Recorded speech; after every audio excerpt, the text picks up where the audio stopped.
Hello, it is Friday, March 19th, 2021, and it feels very weird to be streaming in the afternoon without headphones on. It feels very strange. Whoa, I don't want that. Why is it doing this? Okay. That was very odd. I don't know why it was doing that. Anyway, hey Percentage Guy, how's it going? Yeah, everything feels very echoey. It's very weird. Anyway, an interesting song just came on because I was listening to YouTube Music, and yeah, like Voodoo Man by who was it? I think it's the Jolly Rogers that do it. I want to look it up now, but I can't. All right, good. Did you see what I sent on DC? Yeah, apparently you're having issues with the engine, and you're gonna do something else now. I know, I've been there. you know, it's like where you're just working on something and you're like, you know what, screw this. This is too hard. Anyway, so what we have on the game so far for the score space, I think it's the score space jam, I think that's what it's called. Yeah, because I always get, my brain confuses it with Squarespace. But something else is the engine, but better and rewritten. Yep. Every project gets to that point where you're like, screw it, I need to rewrite this. I know, I've been there so many times. Oh, it's happens so often. Anyway, the game that we're working on for Squarespace, god damn it, for Squarespace. Okay, you guys, Squarespace is Squarespace. You guys, you're gonna get me confused. This time you get UI, so yay. Yeah, okay, that's good. UI is always good to have. But for this game that we're working on now, you can see I went through and I added a couple things, a couple images from the freegameicons.net. So this is based on a game from the 7-day roguelike challenge called Medieval Upbringing. It's kind of cool, and I would recommend you go play it. It's actually a lot of fun. Anyway, the stream is sponsored. No, unfortunately, it's not. I wish it was. If they want to sponsor me, I will totally take that. But no.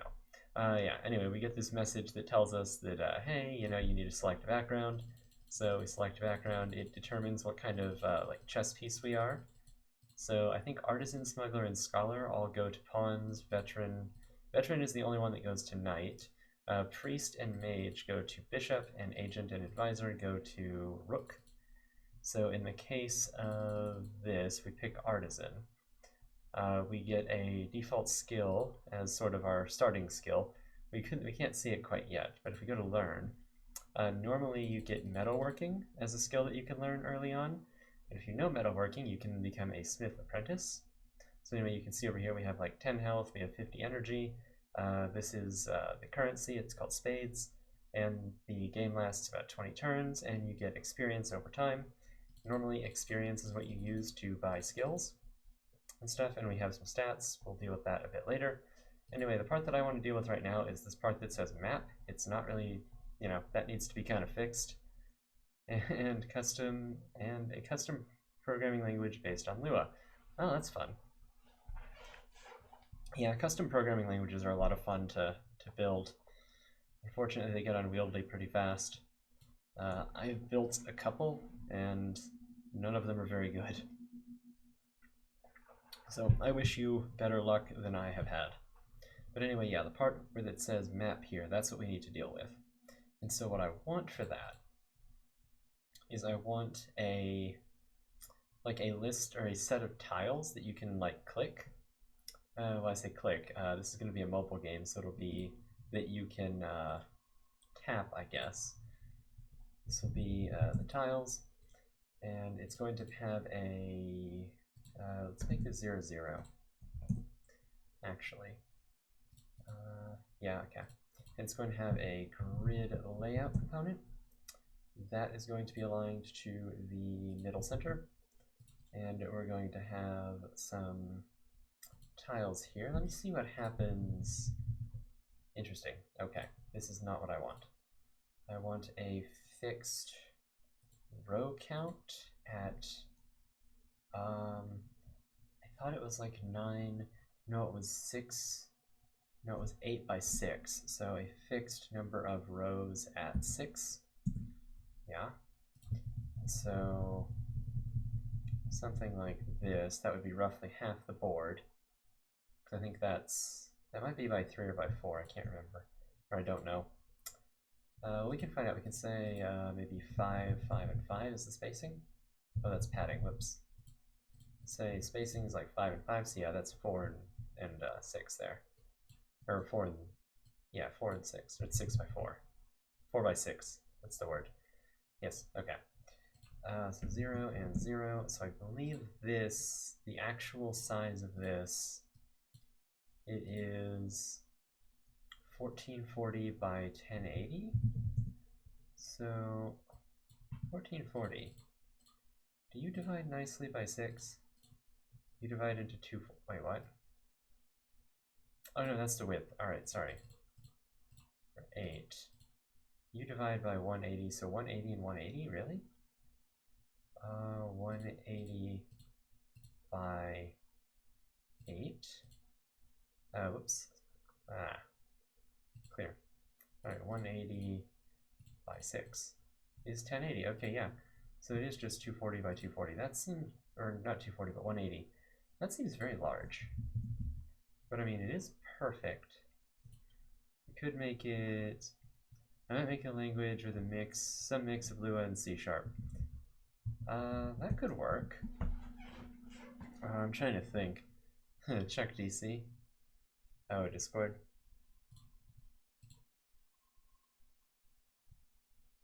Some example, yeah, value.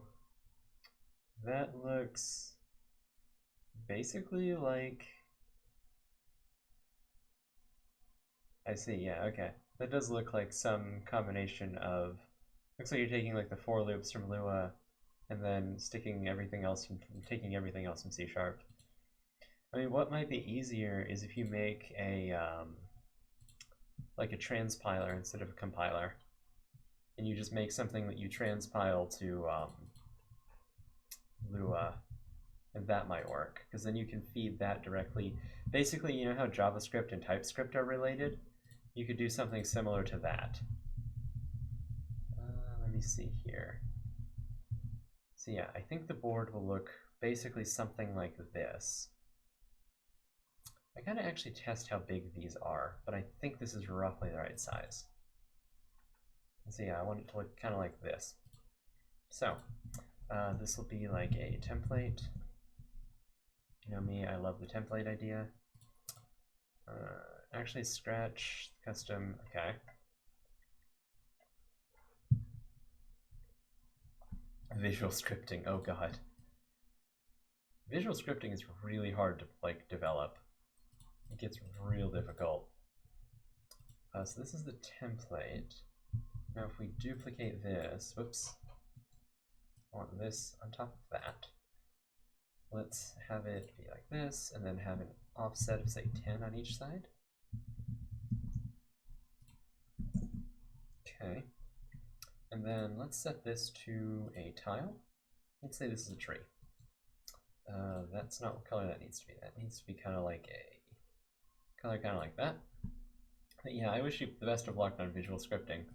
That's kind of tough to design. Okay, so yeah, something like that for tile. This will be the terrain, I guess. Sure. So if this is null, what do we get? Not what I want. All right, well, all right. Okay, so I think all of that's fine. We just need to, okay, so that's fine. We just need to make some kind of map component to deal with this. So let us go into some scripting stuff, go into our components, go into create a new component and make this the map component.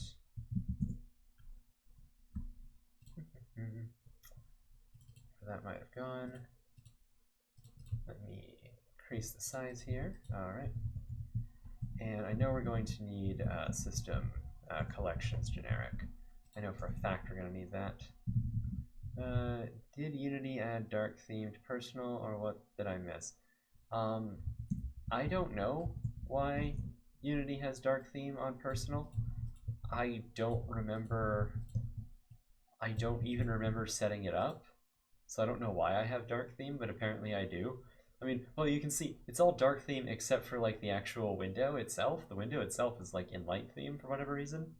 Like this is not, like the menu bar is not dark theme, and neither is the title, but you know, I mean, like in Visual Studio everything's dark theme, but here it's not. I don't know. But yeah, I don't know when, I mean, I think that happened possibly years ago, but I might be wrong. But I don't pay for Unity or anything like that, so maybe I'm just getting it for no reason. I don't know. Okay, yeah, camera's fine. I'm not used to the camera not being not fine. So let's make a protected constant width, which we're going to set as 8. Constant int as the width, and we're going to set width, and we're going to set that as 8. And then a protected constant int the height. That's not how you spell that. Height, which is going to be 6. Okay. And then in protected void, oh no, not protected, private initialize. We'll do this in awake. It's probably fine. Should we do this in awake? No, we need to do. We'll make a public void initialize. That'll work. Because we have a lot of stuff we have to initialize. No, we don't want on server initialized. All right. Then we need. I think we need UI. So, oops, Control D. Unity engine.ui. We'll have a protected, let's say, rect transform. This will be the tiles, or I guess the content. And then we will have a, trying to think of how Unity is going to iterate through this. Because I want, I don't know if I want a tile component or not. I kind of do. So let's do that. Let's create a tile component. Yeah, tile component's going to be good long term. I don't know how I'll do coding actually. Well, you have time to figure it out. See what I do. Yeah. I mean, you don't have to make all the design decisions up front. We'll have a protected tile component. This will be the template. And then we'll have a 2D array of tile components.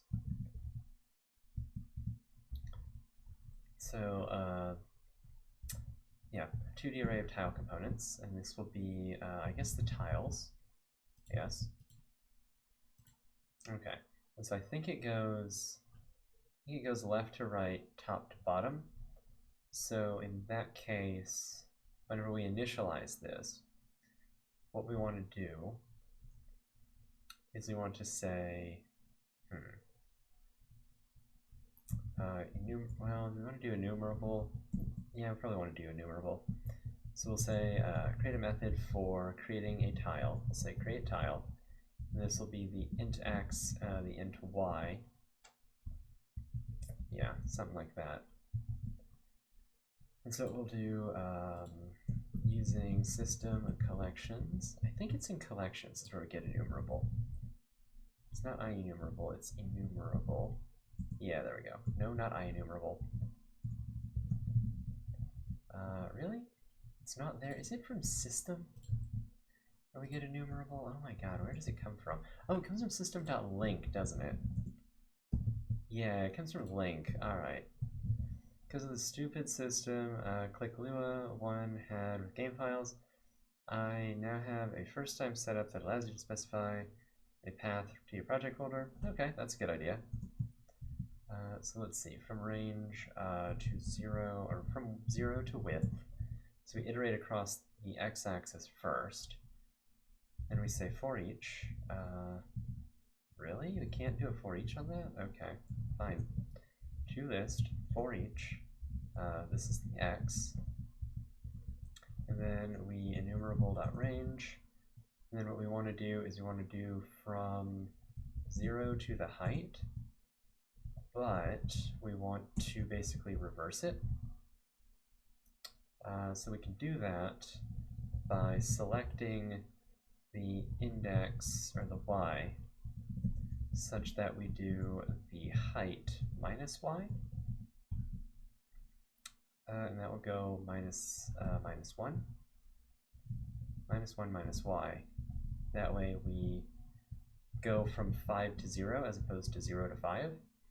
That way a 2D array will match, oh, will it? No, actually there's no reason to reverse this, never mind, it makes no sense. And then we'll say for each y such that we just do create tile xy, create tile xy, something like that. Even get rid of u actually. Alright.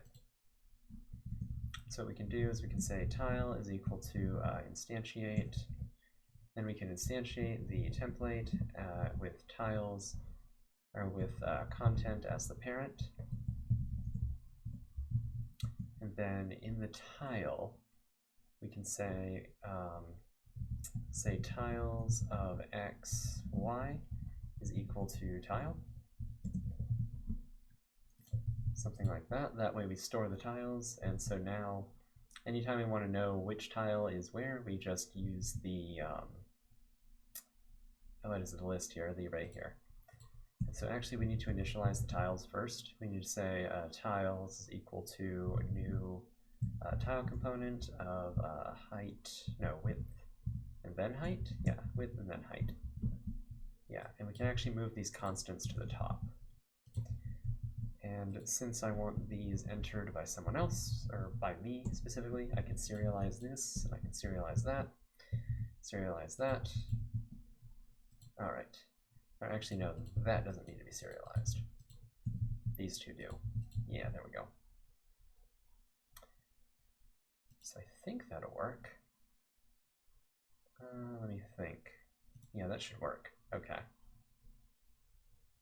And actually, so that we can test it, in private void awake, let's call initialize, just for testing. Let me think.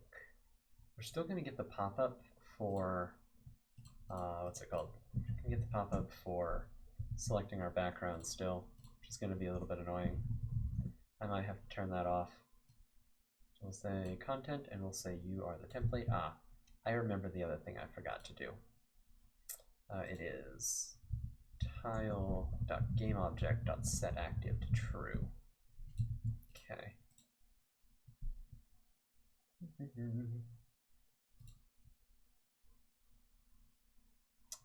Okay, we did get a whole bunch of things that got created. That's a good sign. So sure, okay, great, perfect. It's weird that these are a little bit off, but I don't know how much I care about that. Okay, great. So we have all of the tiles here. I might be able to fit one more row of each, but I'll have to look into it. Okay. Probably want to get rid of that. I want to get rid of the label. And then the image itself can just be completely black. That's probably fine. Let's see how that looks. Okay, just like that. Yeah, I think it's fine. Okay. We do need to get rid of all these images, though. Well, I wouldn't say get rid of them. We need to do, what do we need to do? We need to do something. We need to disable them. That's what we need to do. Right. So actually it'll look like, if we just go ahead and disable you, it'll look like that.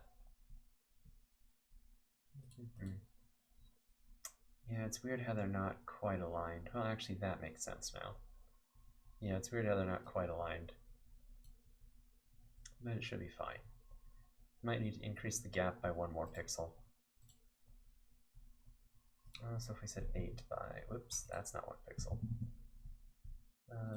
That's 1 pixel. It might be too big now. Nope, it's actually fine, surprisingly. 9 by 9 by 9. by 10. Yeah, 10 by 10 might actually be the best. So let's keep that. Okay. And now we need to make, we need some way to make some tiles and some way to generate some kind of map.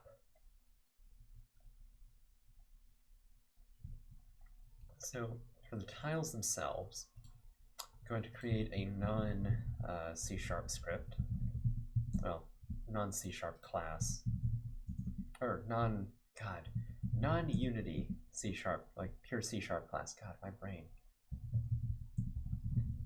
Okay. But yeah, this is not going to be in any way attached to Unity because I don't want it to be. And we'll make this the tile list. Yeah, when brain gopher. Yeah. Well, it hasn't even been a long day, that's the thing. I just had coffee, so I don't know why. I don't know. My brain's not working today. Alright, so public struct, we're going to create a struct for tiles. We're going to have a... Did I make the others? No, I made the others public. So it's going to be public static list of... No, not that. It's going to be using system collections generic. If I can get generic to type, yeah, there we go. So we're going to create a static list of tiles. This is just going to be called all is equal to new list of tile. All right. So here, I don't think there's any reason to have this be called name. So we're going to say it's going to be a public string. This is going to be the sprite. And I mean, the next thing we need to do basically is we need to load the tile. We need to load the sprite from oh look, a new screenshot on DC. Oh my gosh. Let me see DC.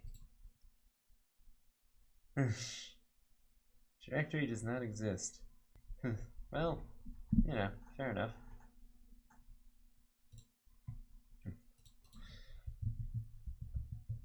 I mean, I guess it generates an error correctly. That's good to know. Error detection is one of those things that people often leave out. Anyway, so with the tile,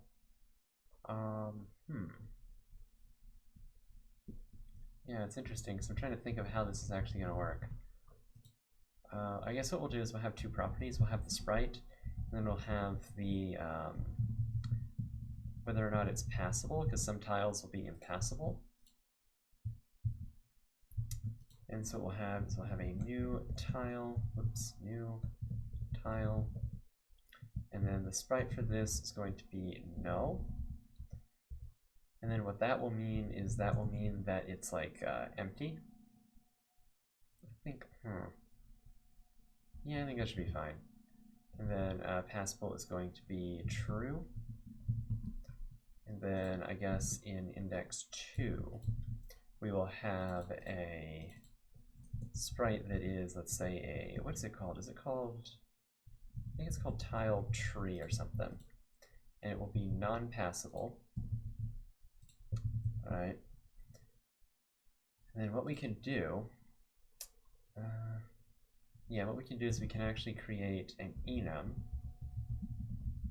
called tiles, right?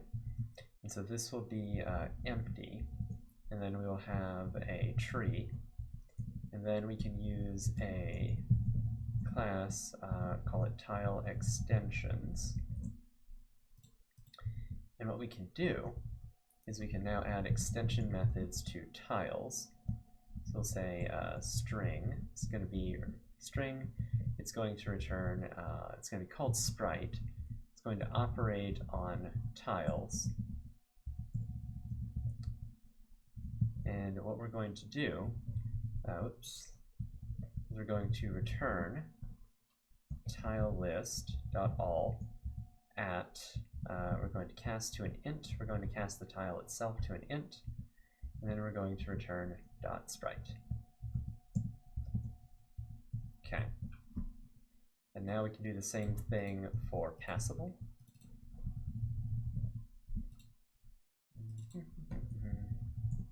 Alright. Alright, I'm just borrowing the UI style from another engine named FNAF Engine, except mine is dark theme. Yeah, dark theme makes everything better, doesn't it? I wonder why. I wonder how. Whoa, no. I want this to be Boolean. I don't know. I wonder why things for so long were light theme. Like it would seem like naturally you would want, like especially for like old machines, you'd imagine that they'd want to save power. So you'd imagine that like not emitting light would be easier. Yeah, I don't know why. Like who came up with light theme to begin with? Like why was it ever a thing? Like it seems like one of those things that just shouldn't, like I don't understand like how it ever became a thing.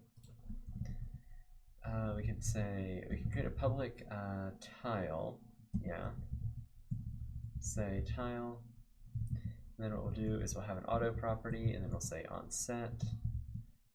Did you know you can make the taskbar dark themed?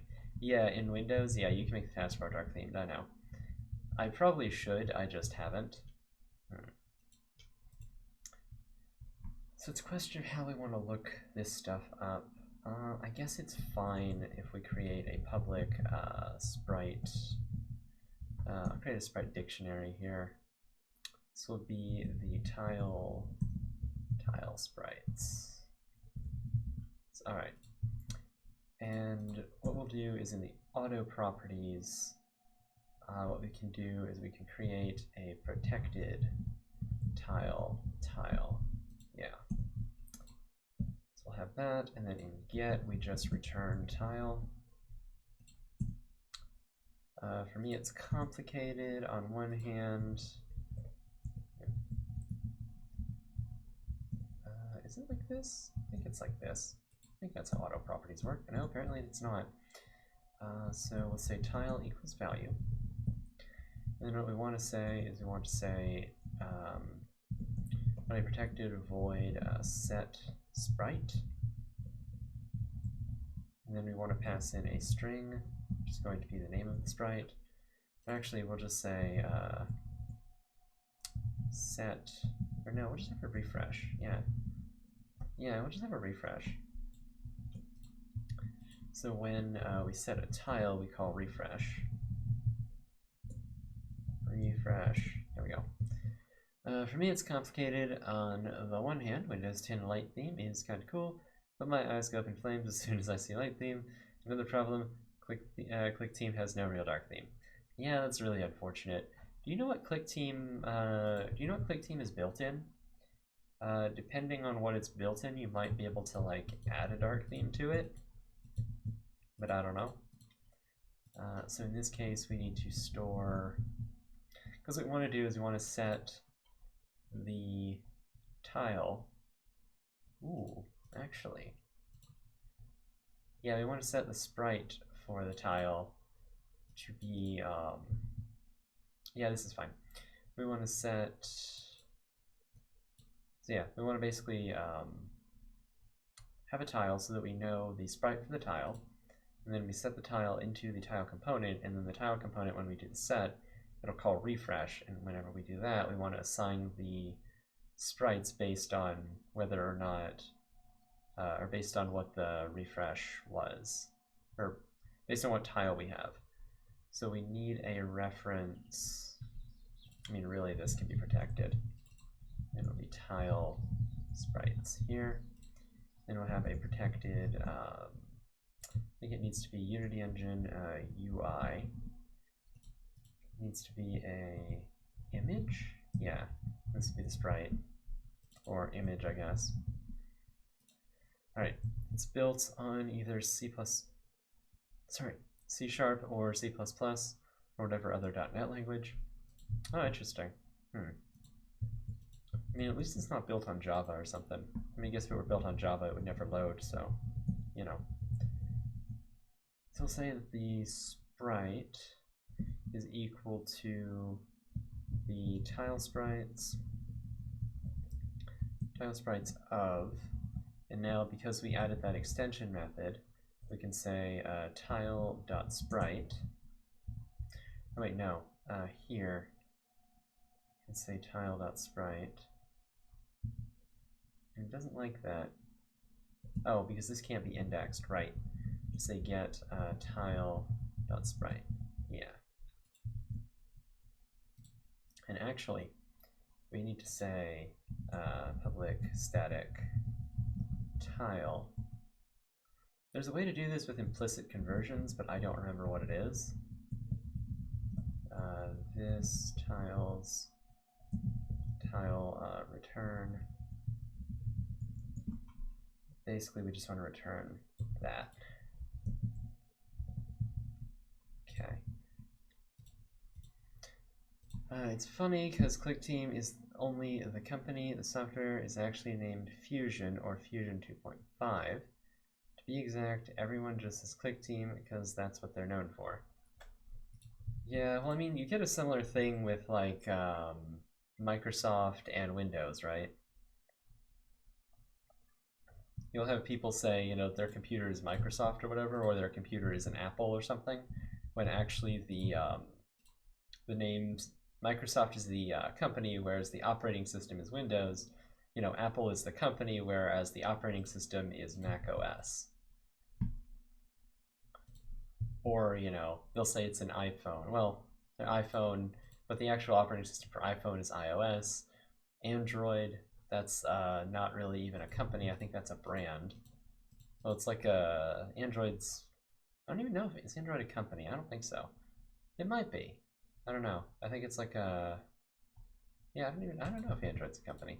Because I know that multiple companies make Android devices.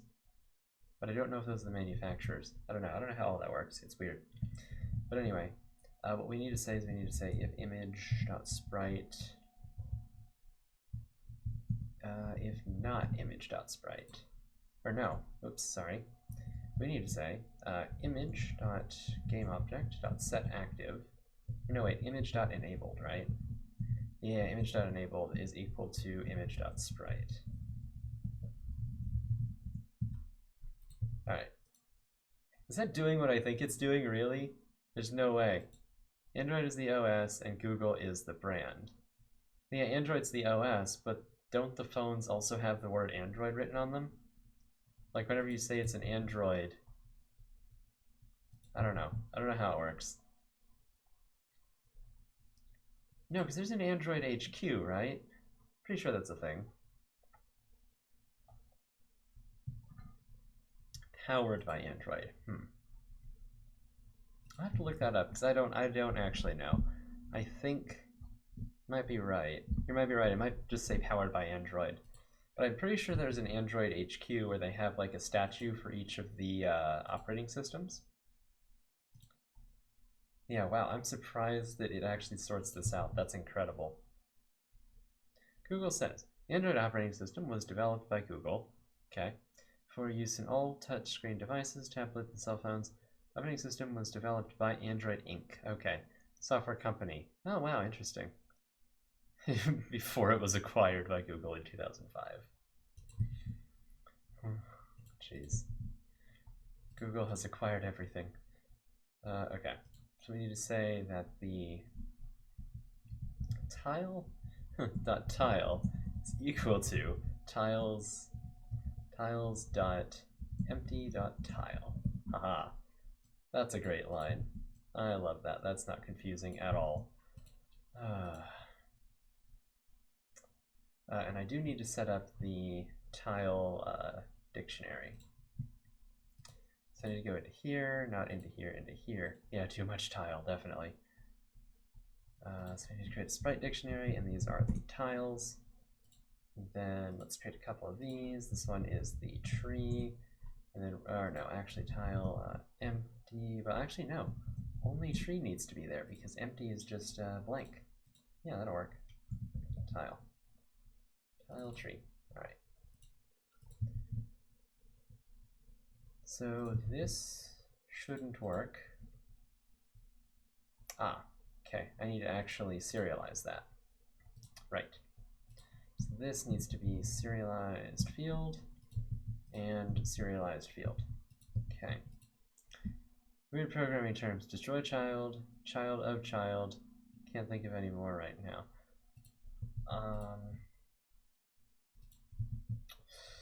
Fork. Fork is a very strange programming term. Fork bomb. That's a very interesting idea if you don't know what it is.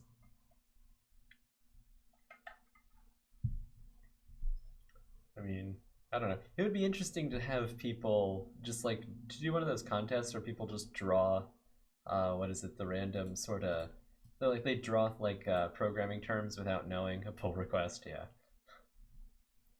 Merge conflict. I mean, that one could be a driving term on some level. It's tile sprites. Let's see if this works. Something broke. Ooh, parameter name key. What broke? Something that cannot be null.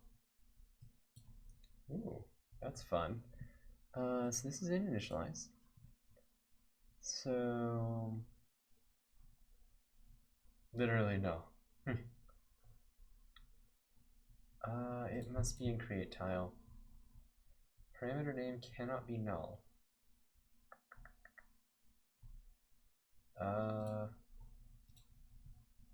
Why? It's just in that system.key tile, create tile, set tile. Ooh, interesting. I thought I assigned everything? I did assign that. Did I not assign?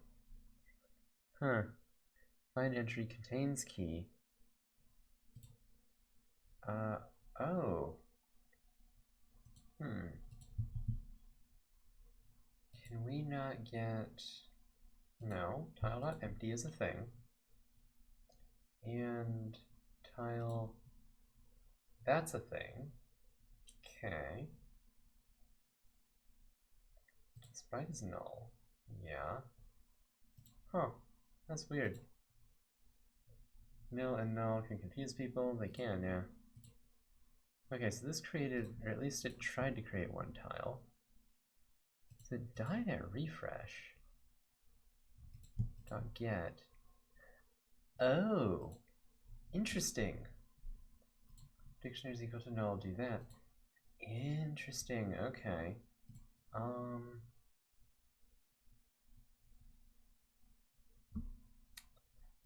Okay. So you can't search for a null key in a dictionary. I don't know why, but sure. So if the key is equal to null, or the dictionary doesn't contain the key, then we return default. Otherwise, we do that. That should work.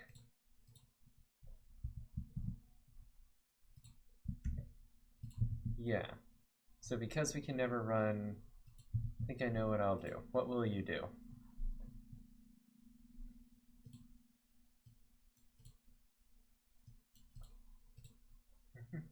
Let's see what this does. That seemed to work. Yeah, that seemed to work. Okay. So now we should be able to test that. Visual programming with a little bit of Lua sprinkled in. Oh, that's going to be, I mean, good luck with that. That will be a nightmare. But good luck. I don't know. I think you got it. I think you can do it. Map component. So sure, what we can do is we can say,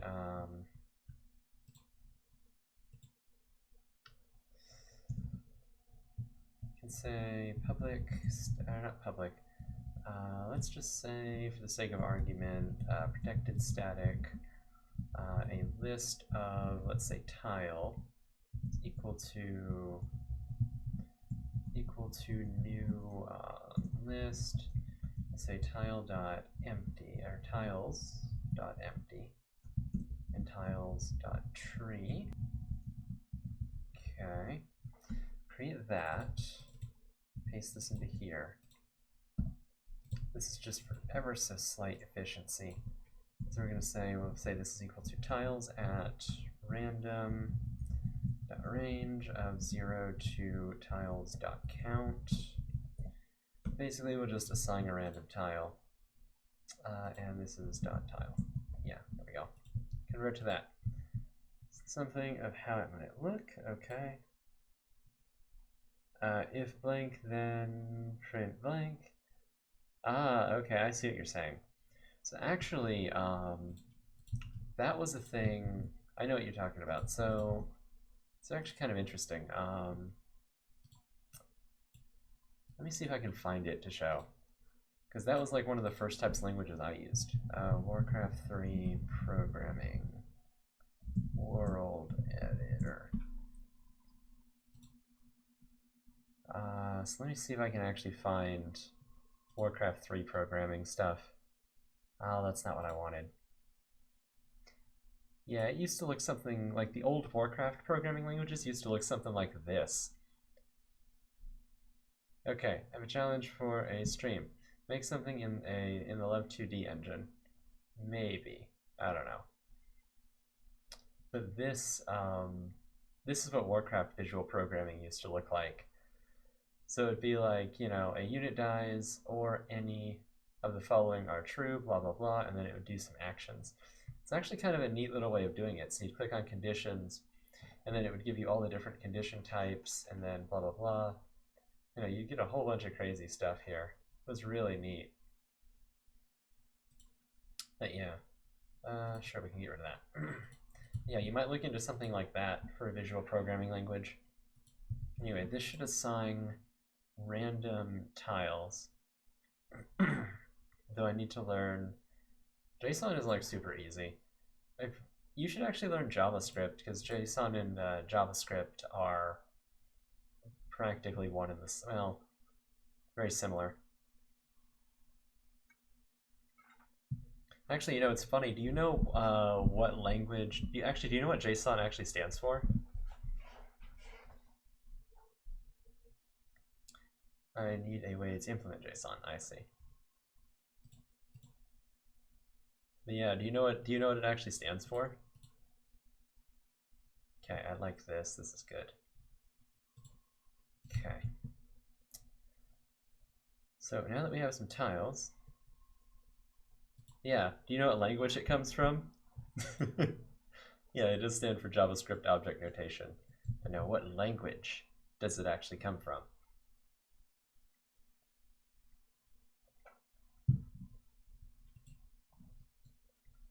No, seriously, you would think JavaScript, but it actually comes from Python. It does not come from JavaScript. It's actually kind of funny.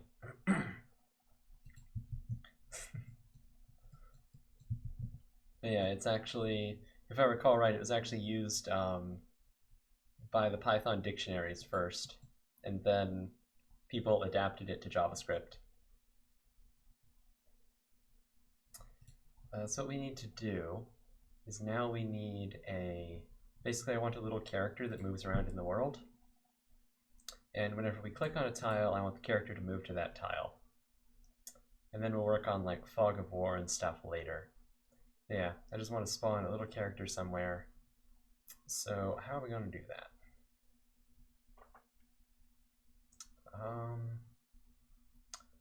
I guess we can create a component for that. And it'll be like a character component. I mean, it doesn't really matter. There's only ever going to be one. It's a character component. Yeah, sure. Then this will be namespace red plus blue dot game. Yeah, JSON. There's probably like a JSON parser for Lua if I had to guess. I mean, there's only like two things you need to know. I mean, it's only like, you know, objects just are in curly brackets. You know, they're always, you know, key colon value. And if you need, you know, some kind of array, you know, they're separated by commas. And if you have an array, it's just, you know, value 1, value 2. And I think that's like the entirety of the JavaScript syntax right there. Like, I'm 99% sure. I can't remember if... No, objects would have to be lowercase, or like booleans would have to be lowercase 2, or lowercase t and f. And then you can do integers, and I think that's it. I think that's integers and floating point, and I think that's it. That's like the entirety of the syntax. It's super simple. Anyway, we need to have this. Trying to think, how do I want to move this? I want to move this with not physics, but with just oh god, what's it called? Trying to think, with just like a lerping or whatever. Trying to think if moving the transforms position will work for this. I don't think it will. So I think what we need to do is we need to have a protected, or no, we need to have a public, let's say rect transform, and we'll say target. So we where we want to go, and then in the private void update, what we'll say is if we don't have a target, then we just return because we can't do anything. Otherwise, we'll say that the distance, and then I'll say if vector2 dot distance, oops, no, distance between transform dot position and the target dot position is greater than 0.1 f. Then what we want to do is we want to say vector2,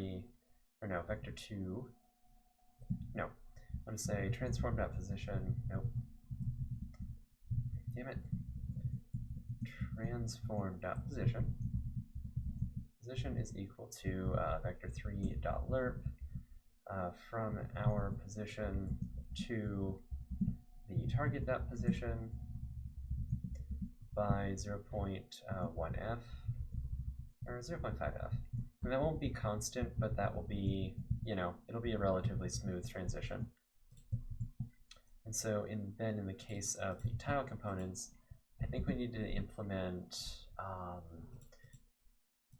think we need to do on mouse over or something, but I think we want to use the event system. Unity engine dot event systems is what I think. I think we need an I pointer click handler. I think that's right. And then on pointer click, what we want to do is we want to say find object of type. This will be the player component, or not the player component, the character component. Yes. And then we want to say the target is equal to transform dot position. No, it'll be equal to, we want to get our own rect transform. Yeah, something like that. That should work. Also, I was going to say, what just happened to the screen there? That was weird. All right. Anyway, with this, what we want to do is we want to add a UI image. This will be the character component. And then the target, I guess, will be nothing for the moment.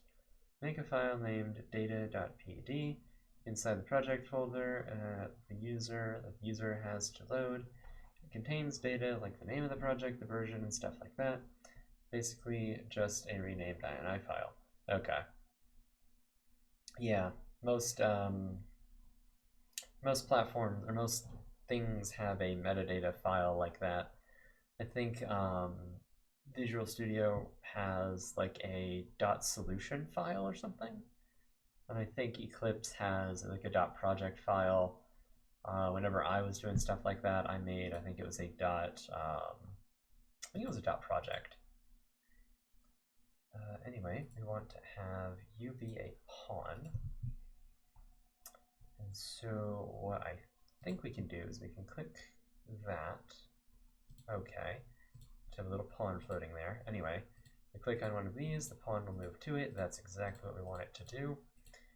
We do want it to be a little bit larger than that, though. So currently, I think it is on or it's one. If we just set you to 200 by 200, by 200 by 200, I mean 200 by 200. Okay, so what if we said 160 by 160? Yeah, that's about right. And then I think the rook is the largest piece, or it might actually be the bishop. Yeah, the bishop is the largest piece. Okay. So 160 by 160 is kind of the size that we want. Yeah. Okay. So yeah, just do that. All right. And you need to be 160 by 160. And this will be the player. And we will have that marked as just hidden at the beginning of the game. And yeah, it basically appears over, well, everything that is the map. And the game manager, the thing is, the game manager, well, actually no, the map needs to handle this. Yeah, the map needs to handle this. So this is in the map component. So we will have a, that's fine, yeah.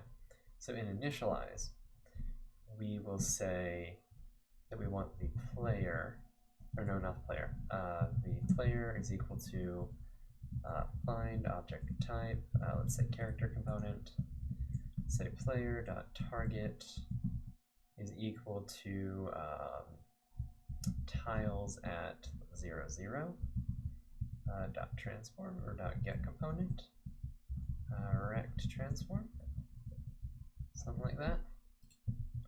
Yeah, okay. And we also want to say that the player.gameObject.setActive is true. Okay. And that should move the player at the beginning to the correct point. Okay. Why did that die? Oh, because it doesn't include inactive. Really? Alright. Well, fine. Just do this the hard way. Protected character component, and we'll call you player. How about that? And then we'll just serialize this, and then there's no need to even find it. Just say player and player. There we go. Cool. There we go. All right. Now let's see what happens. So player is active, that's good. Okay, now the player sits right there. All right, great. Okay, so now the question is going to be, how do we do fog of war? Basically, how do we indicate that a tile is not yet seen? So we might be able to do something where, so that's turned off. We might be able to set it to completely dark. I mean, that's functionally equivalent to turning it invisible, yes? Yes, that's functionally equivalent to turning it invisible. I don't know if that indicates that there's a tile there to be clicked. That's the problem. The other thing we could do is we could just assume that this is sort of the fog of war graphic. Well, then how do we differentiate between cleared and non-cleared? So many questions. So there's a couple things we need to know. One, we need to know which tiles we've clicked on and which ones we haven't. So if, yeah, I don't know, how are we going to do fog of war? We could have these be lighter to indicate they've been clicked on. Hold on. Let me look something up.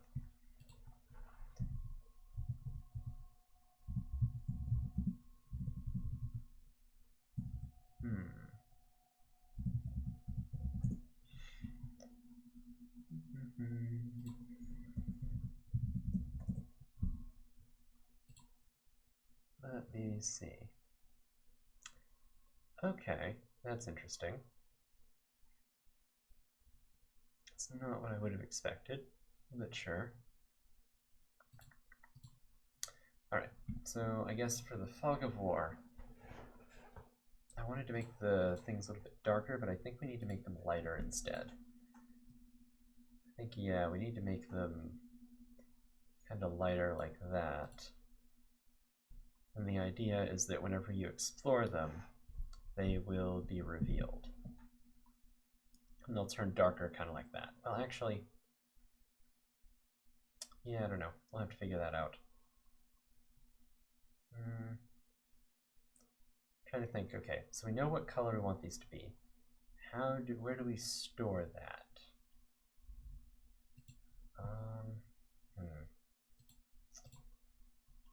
It's going to be, it's not going to be here. Well, actually, no, I guess it can be. Really, it should be in the map. It's really where it should be stored. Yeah, okay, what we'll do is we'll have public map component. This will just be a map. And then whenever the map component is creating the tiles, it will say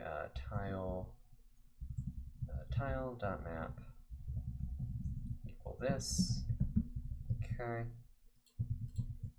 And then what we can do is we can store a public, I guess not, well, no, public, yeah. These are protected. Still using these to randomize the tiles, that's fine. We'll have a public, that should go up top, should it not? Yes, go here. This will be a public, this will be color, and then this will be fog, or I'll say undiscovered. Yeah, undiscovered color. Then we'll have, well, no, actually,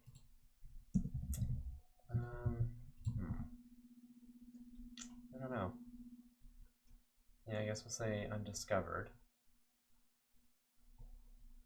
And what we want to do is we want to mark certain tiles as discovered versus undiscovered.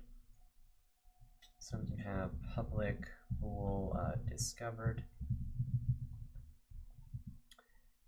And we want a get into protected bool discovered.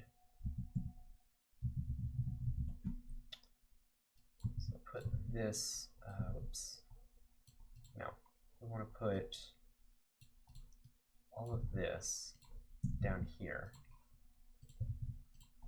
And then this will return discovered. And then whenever we set discovered, what we want to do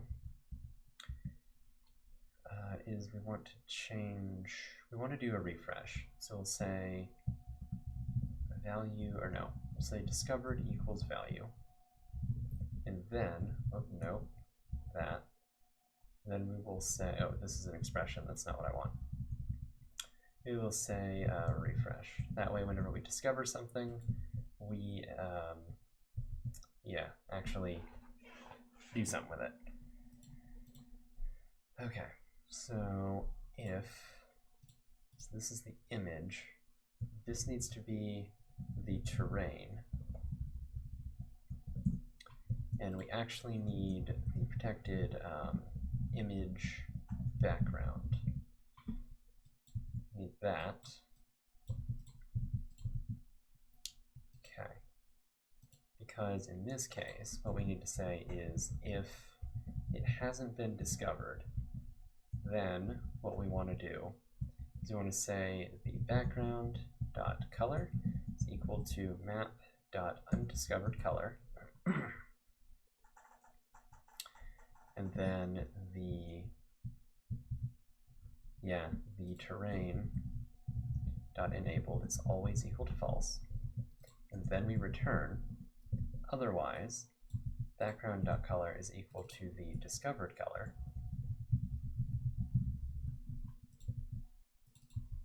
And we need to create that somewhere. Yep. Okay. And then all that is done there. Perfect. Okay. And map.this needs to be first. Yep, that's perfect. Then at the top here, we need to say, well, actually,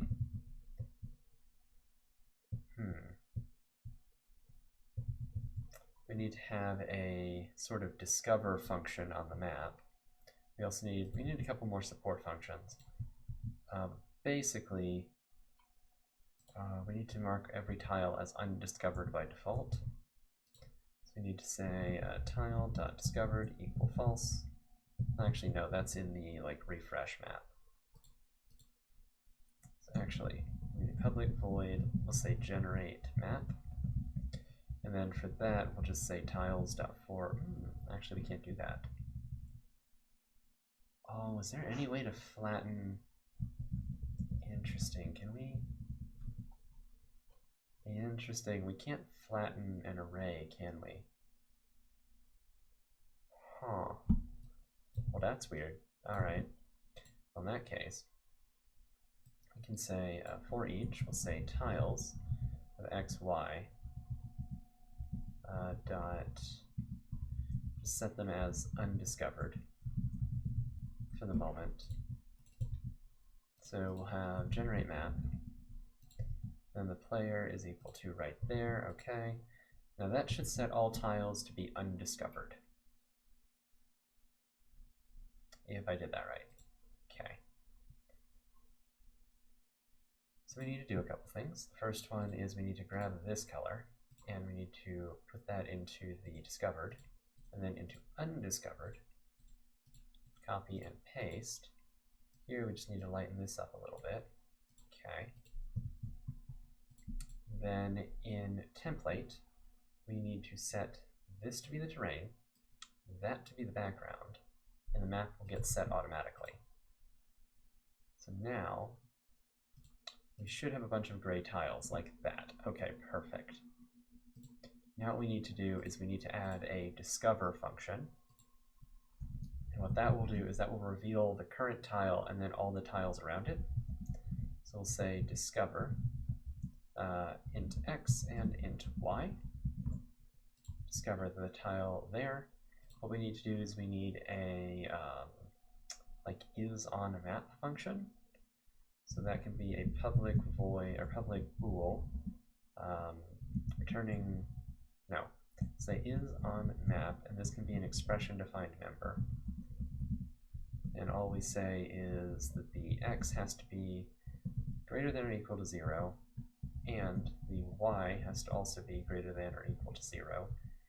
Also, the x must be strictly less than the height, or sorry, x must be strictly less than the width, and the y must be strictly less than the height.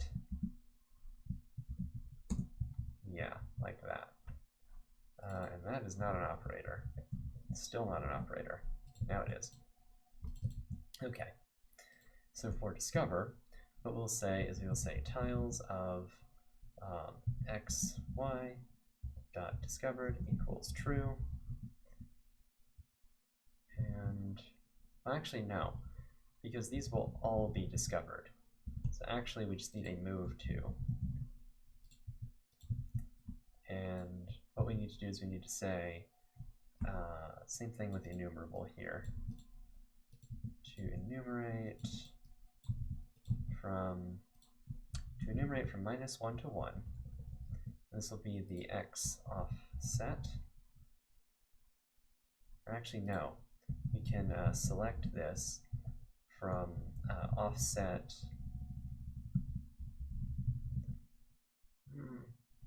No, actually, can iterate from x -1 to x + 1. Yeah, that'll work. And then this will be the x.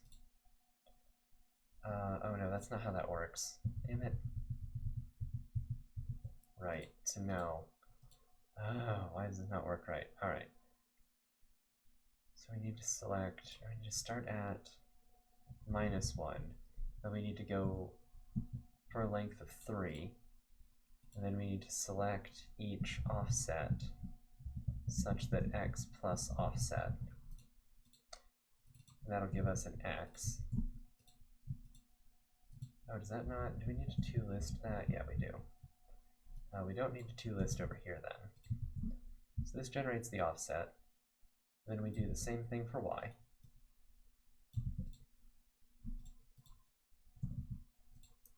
And actually, never mind. We're going to do this as a for loop because it's much easier.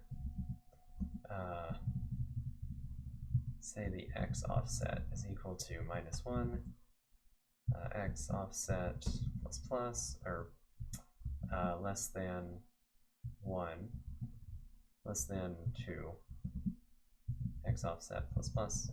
Yeah, I was just trying to be too clever there. Okay. Then we can copy this for y. I always wondered if there's a better way to do this. There must be, right? And so we'll say the x is equal to, or no, the x position is equal to x plus the x offset, and the y position is equal to the y plus the y offset. And what we say is, we say if x offset is 0 and the y offset is 0, then we continue. And we say that those positions, we say if, I want to say, no, I want to say if that is not on the map, the x position and the y position, if it's not on the map, then we want to continue. And also, if tiles of x position, y position is already discovered, well, yeah, I think that's right, is discovered, then we also wish to continue. Otherwise, say tiles of x position, y position, dot discovered is true. All right. And now that should discover all the tiles for us. So in tile component, we should probably store on the tile what its x and y position is. We should say int x, public int y, and then when we click, what we want to do is we would probably say map.moveTo x and y, something of that nature. And then we don't need to bother with any of this. Well, no, actually we probably do. We want to say, no, this is probably fine.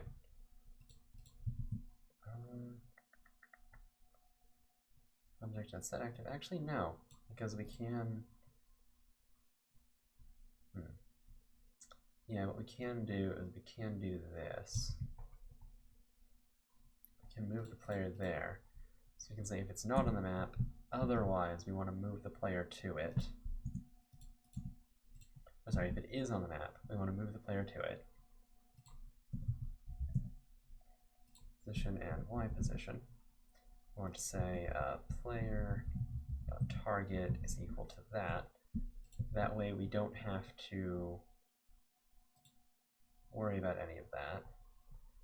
Okay, you can create projects now. That's good. Good first step. I think with this we're fine. Yeah. So we can move to something that is discovered. Okay. Yeah. Okay. So we calculate that. If it's on the map, we can. If it's not on the map, we continue. Otherwise, we set the player to it. Yep. All right. And in here, I want to say tile.x equals x. Tile.y is equal to y. Okay. And then yeah, we don't have to do any of that. We just say map.moveTo that. Actually, no. We want to say if not discovered, then we continue, or not continue, we return. We just want to basically ignore the player if we haven't discovered that tile yet. So now, whenever we initialize the map, we move the player to that tile, but what we need to do is we need to say tiles of 0, 0. We need to say discovered is true, and then we can get rid of this, and we can say move to 0, 0. All right. And so what that should do is that should move to this tile. We'll basically discover it, we should move to it, and then we'll discover the neighbors. That's what should happen. Assuming I did all of that right. Which is probably not likely. No, that's not at all right. Okay, interesting. Nope, that's not, no. Absolutely wrong. Because I did nothing wrong? Question?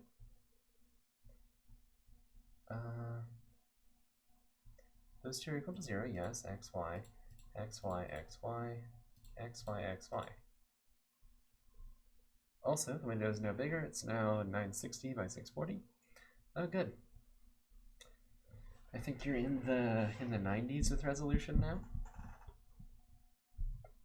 I think it was 640. No, 90s was 480 by 640. Maybe it's early 2000s then, 960 by 640.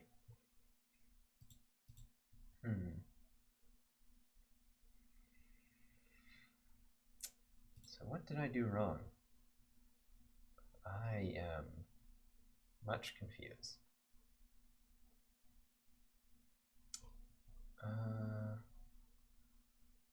What did I do wrong?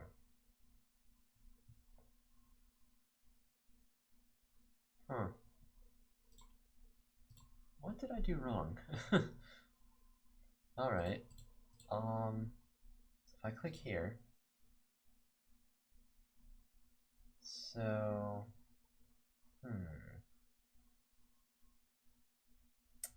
why do you not work? That's interesting. I don't know why it thinks that the neighbors are there, there, and there. That's very odd. I've clearly done something wrong. So that's the x, that's the y. That's correct. And y offset is equal to 0, so that's minus 1 less than 2. Okay. So that's right.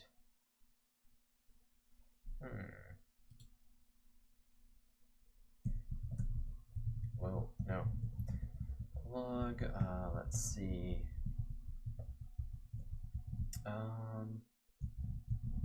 Move it, or let's say checking. And something at that. The x position and the y position. And let's say that the tile dot name, or dot game object dot name, is equal to, and let's just say that we're going to make these the coordinates, so the x and the y. Okay, let's check out what happens here.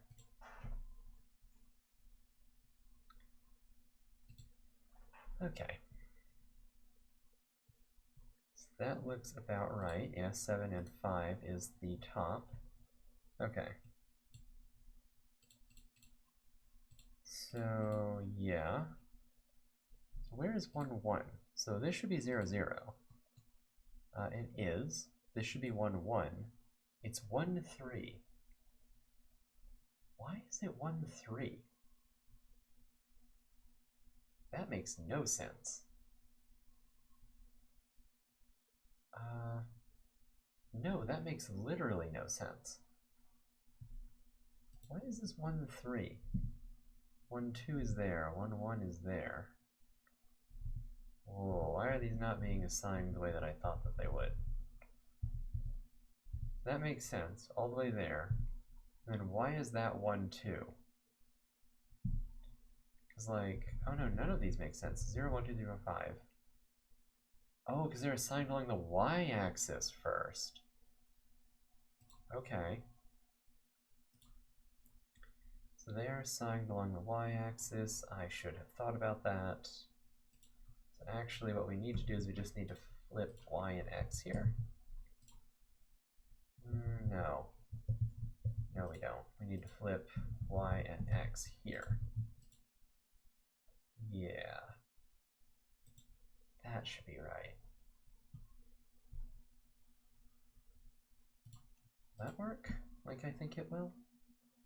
Or no, do we need to iterate? No, that's not right. Okay. Do we really need to change the iterator? I don't think so. Is it really as simple as just doing, like, functionally there shouldn't be any difference in this, should there? Functionally there should be no difference, right? Maybe I'm crazy. That's fine. Okay. No, apparently there is a difference functionally. So this is 0, 0. Yeah. It's 1, 1, 2, 1, 3, 4, 5, 6. Yeah, okay, never mind. I don't know what I'm talking about. Okay. So now if we should be here. Huh. Okay, that's still wrong. All of this is not right.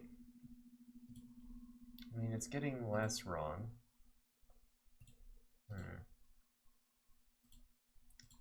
Okay, so we can move to 0, 0. Right, what am I doing? No, I want to move to here. We need to say if x and y is on map, x and y, then we continue. We continue, or no, return, right. Otherwise, we move to x and y. Okay, that should be a little bit better.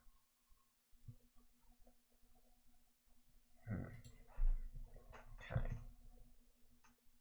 So we should wind up at 0, 0, yeah. Now if we go here, we discover all the neighbors, that's okay.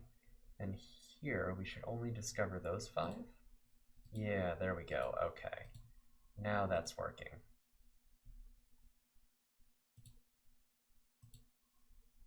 Okay.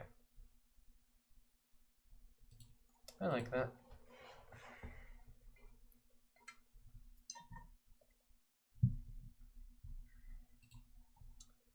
Okay.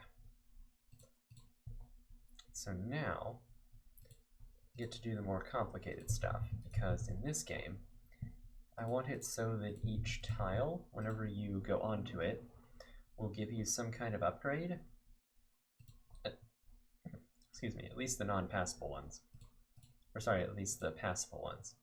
Right, okay, so what we need to do is we need to, in the tile component, if it's not discovered or the tile not passable, or it's not passable. So in the case of the trees, we should no longer be able to enter the tile with the tree on it, because they're not passable technically. I mean, we can't, okay, well that's the worst possible spawn, wow. Okay, thank you, game. Yeah, we can't enter these, but we can enter these. So yeah, clicking on these does nothing. So yeah, the only places we can go are here and here. All right, I like that.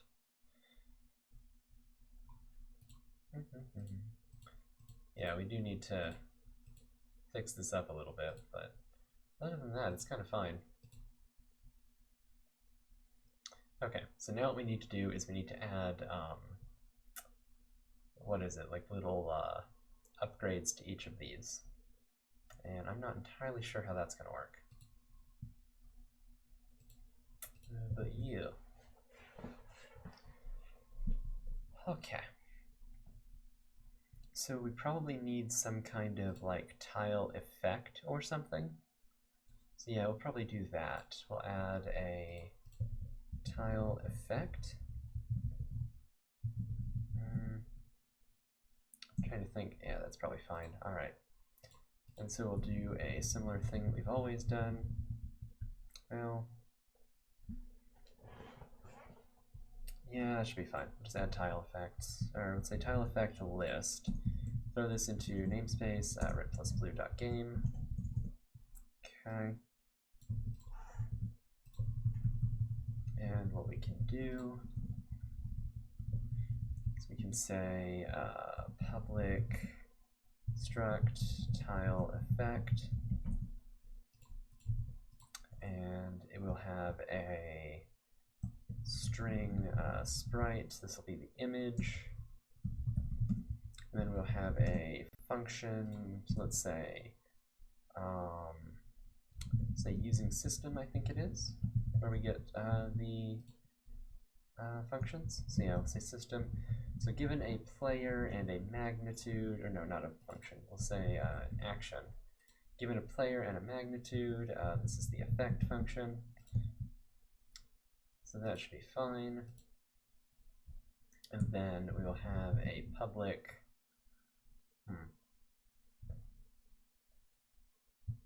yeah, I think that's fine. So I have a public, say tile effects. This will be an enum. And so the effects themselves will be like increase strength, increase dex, increase so strength, dex, constitution, increase wisdom or intelligence, increase wisdom, and then increase charisma. Okay, then we can add a public static class tile effect extensions. Okay. Do we need to do that? Actually, I don't. No, actually, we don't. No, there's no reason to do any of that. That's fine. We can create a public static class here. At least we don't need to do that yet. And so what we'll do is we'll have a public static, say using system. Oh no, we need system. We also need system collections, and we need generic. Yes. And this will be a public static list of tile effects. Okay. And then this will be all, I guess. Yeah. Equals a new list tile effects. And so what we can do is we can have a new effect, and what that will be, I don't know what the sprite will be yet. Just set it null for now.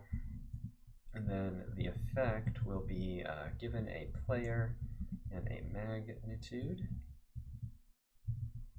This one we want the player.strength .str plus equal to the magnitude. So yeah. Then we'll just have a tile effect for each of these. So strength, constitution, or sorry, strength, dexterity, constitution, intelligence, wisdom, and charisma. Yeah. So the only difference right now will be that they increase a different stat. So this will be constitution, this will be intelligence, this will be wisdom, and then this will be charisma. Okay.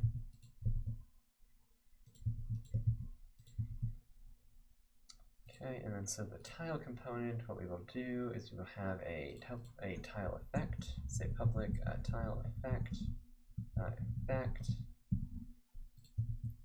and then when we move to it, what we want to say is the tile. We need to get the tile. Yeah, say var tile equals that. Then we'll say get tile of that, and then we'll say tile dot effect dot invoke. Wait, Oh, dot effect, dot effect, dot invoke on the player, and then working on opening projects now. Oh, cool. Or if this isn't the player, right? This is right. We need to reference the actual player, not this. It's currently in test component, which I don't like the name of, but I'm kind of stuck with it right now. So in this case, let's create a public static, let's say test component, instance, yeah, instance. And then we'll make this public, then we will change the accessor to that, okay. And then in awake, we'll say instance, instance equal this. I mean, it does sound, the percentage guy does sound like you're making some progress, which is good. So in this case, we'll say test component.instance.game.player. And then we want to invoke that, let's say with a magnitude of 1 for the moment. And this needs to be if it's not null. Yeah. And really, this should be the effect. I mean, the effect itself, really, this should be effect function. I don't like that, but it's better than, well, it's better than effect.effect. Anyway, whenever we generate a tile, we should, actually, this should be in generate map. So in generate map, for each tile, we can select this actually. So we can say dot select from y to tiles of xy. Yeah.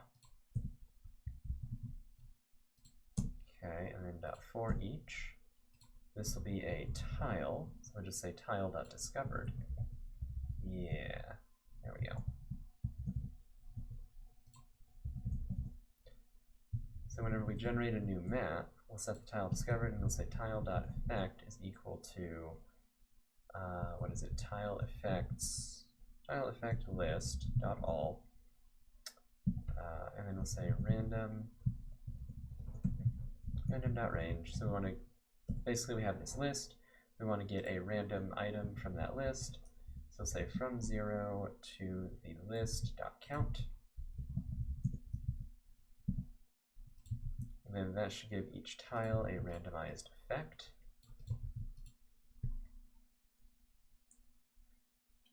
Okay. And then what we want to say, yeah, if moved to, if not discovered, or if not passable. In the move to, we want to check, or do we? No, I think what we want to do is we don't want to do this here. Because in here we want to do a test component, or no, we want to say effect, dot effect function. If it exists, or no, if the effect function exists, or, how would that work if effect is null? I don't know. Say effect.effect function dot invoke on the test component .instance.game .player, that of 1, magnitude of 1, yeah, we'll invoke that. Okay. And yeah, what we want to say is we want to keep track of whether or not the effect has activated. Say activated, I guess. Or no, we'll just set the effect to null. Say if effect not equals null. Because right, then the tile will technically have no effect. This won't work because effect is a struct, which can't be null. So let's make this a class instead. Would have been nice to have a struct, but apparently we're not allowed to have nice things. And that's in the tile component, right? Yes, okay.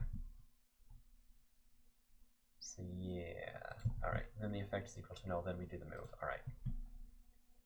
So now, we should get random stat increases from the tiles.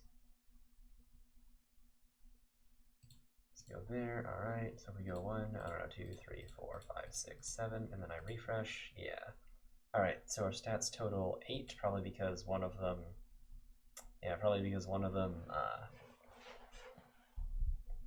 came from the initial tile that we discovered. Okay, so what we need to do is we need to figure out whenever a tile is discovered, then the UI needs to be refreshed. So in that case, I think we just say tile component.instance.refresh. Yeah. And that way we'll refresh whatever, if we get stats or something, we'll refresh it. Or we'll refresh the UI and thus see those stat changes. Yeah, the only issue could be at the initial thing. Yeah, okay, there we go. Well, that's terrible. Okay. Alright, so now we can, yeah. Now we see our stats going up as we start exploring. And they don't go up because we've already discovered these tiles, but we can't see that quite yet. Alright. So we can do a couple things about that. One of them is I want to set the foreground and background colors here. I don't know how to do, well, Problem is that I had hoped to sort of do that. Yeah, I had hoped to sort of do that in the tile component itself, or in the tile definition itself. But since that's written into the code, I can't really do that. There'll have to be some other, I don't know. Have to be some other solution for that. Don't know. Anyway, I think that is pretty decent progress. Yeah. I mean, it doesn't really generate dungeons quite yet, or maps quite yet. But it does generate something that we can move through, which I kind of like. We also don't take energy from the player when they move onto a tile. So I guess what we can say is if, on the refresh, if the tile hasn't been consumed, then we can set it to like some kind of different color. Maybe, oops. Yeah, I guess what we can do is in map component, we can have a public color.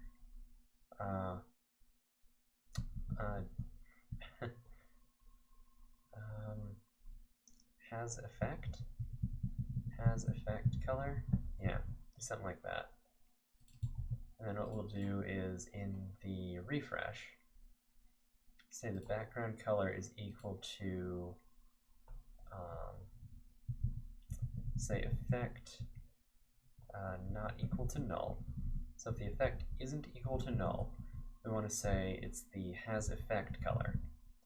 Otherwise, we want to say that it is the discovered color. Something like that.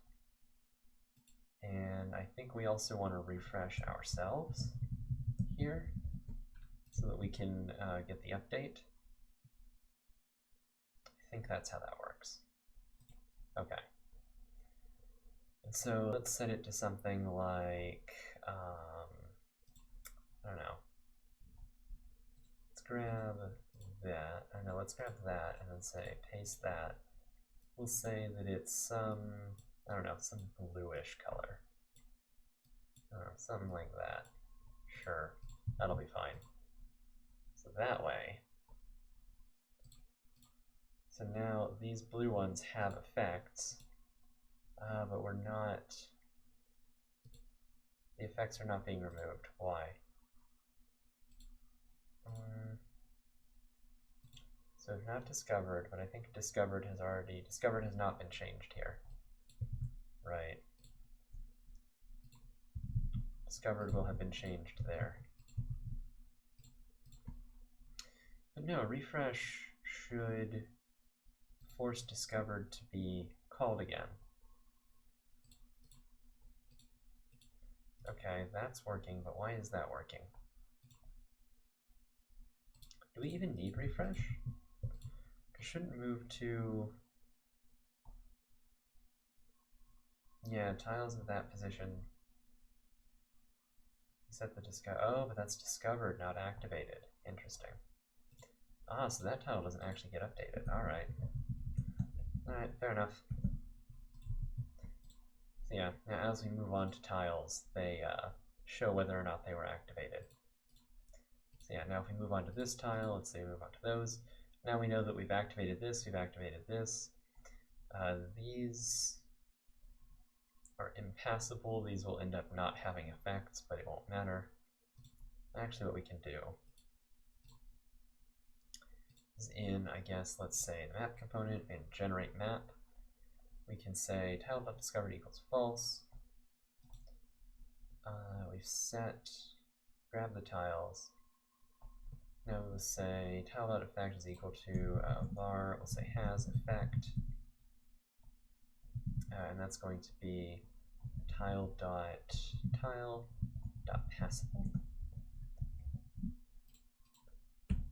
Is it passable like that? Yeah, okay. And if it is passable, so we'll say has effect. If the tile, or sorry, the tile has an effect if it's passable. So otherwise it's null. So if it has an effect, we set it to a random effect, otherwise we set the effect to null. And yeah, that should work. So now all the trees should be, should have no effect, basically. Yeah, so now the trees have no effect. So here, we move here, yep. Now the blue tiles are the only ones with effects. So yeah. And so we can't trigger the effects twice, so if we go in here, none of those trigger. Can't move on to impassable tiles, and impassable tiles never generate with effects on them. So yeah, normally what will happen is all of these will have sort of special little, you know, colors to indicate different things. So yeah, I kind of like that. So you can explore this little world, increase your stats, learn some skills along the way. Okay. Kind of like that. And also, tiles don't consume energy to move to. So we need to check that too in the tile itself. So we need to say if the tile is not discovered or the tile is not passable. Otherwise, we need to say our player has energy equal to the test component.instance.player.current energy. Actually, we just need to grab the player. The player is going to be equal to that. I got opening a project. All right, cool. Sounds like you're really making progress on that. So we'll say if the player dot current energy greater than equal 5, we'll say that it takes each, say less than equal 5, or less than 5. Then we want to return, because the player can't go there. It's a sub-window with a list that loops over every project in the folder and adds it to the list. Then you can select it and press confirm. Okay, yeah, that sounds cool. Sounds like how I would end up doing it. Sounds pretty user-friendly as well. We do want to say that we want to invoke this against player.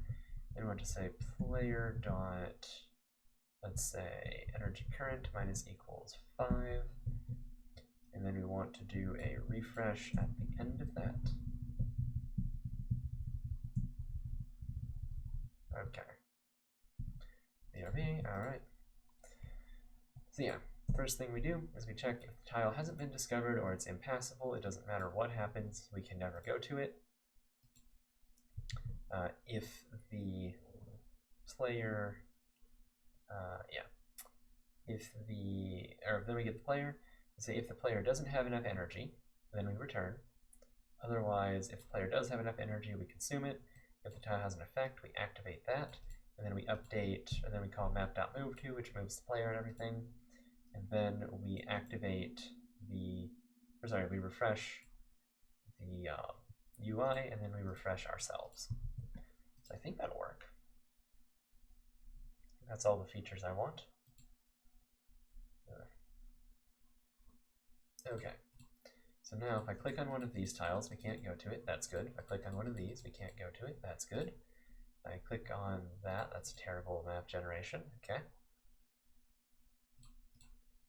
If I click on one of these, we can go to it. I can't go to any of these. That's good. So yeah, it's showing that our energy is dropping because we're going to... Oh. Well, actually, we only need to consume the player's energy if there's an effect.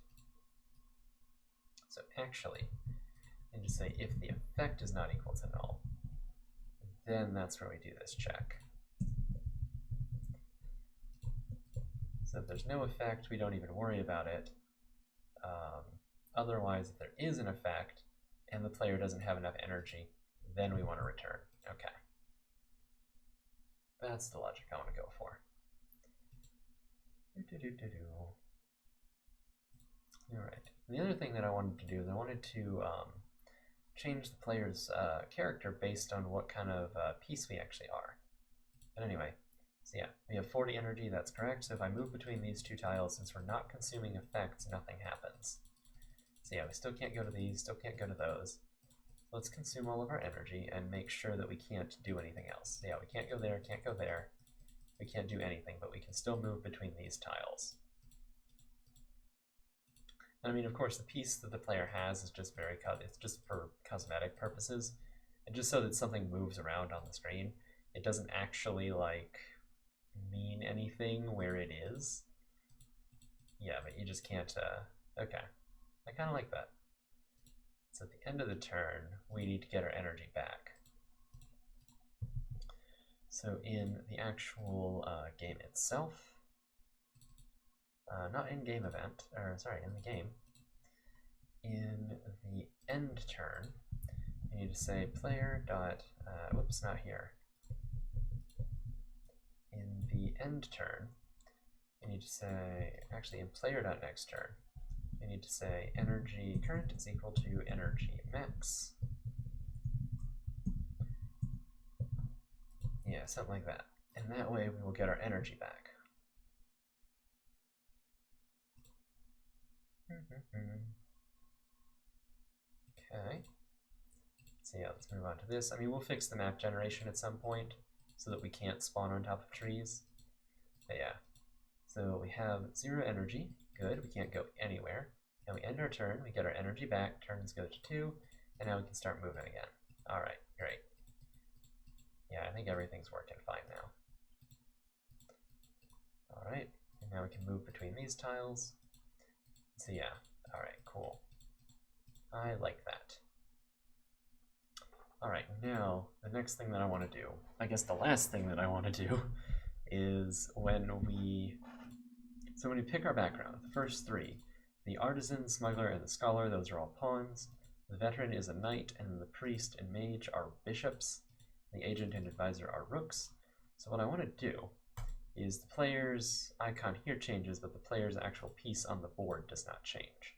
So I need to fix that. And I think that there's an easy way to do it. Map component, well, actually no. Because the only thing that gets the message is the test component for now. So I guess whenever we have, actually, where does, I guess on confirm? Yeah, show backgrounds. So set layout visible or set list visible. Character sheet up, set background, yeah. Okay, I guess we need to say find object of type, we'll say map component, or no, we'll just say character component, sure. Then we'll say get component, and we'll say image. I don't think we have UI imported here. So yeah, Unity Engine.ui. Okay. Let us get the image. Then we will say, oh right, but we don't have. Right, we don't have that here. Damn it. Alright, fine, we'll have to do it in here. Yeah, there we go. So say the sprite is equal to this. Then we'll say sprite is equal to sprite. Then we want to get the image, we want to say sprite is equal to sprite. Alright. Then, well, we don't have to worry about it in test component. So technically it's managed by the character sheet now, but it should still work. It's just easier because the character sheet is the thing on the left here, and that has a reference to all the different piece types. So if we just pick, I don't know, veteran. Sure. Yeah, now we're a knight. Alright, perfect. Yeah, that's all I wanted, was for this to change based on what the player is. Cool. Okay. So now let's try that with, I don't know, say the priest. Yeah, now we're a bishop. And we can try once more with, let's say, I don't know, agent. Yeah. Now we are a rook. Awesome.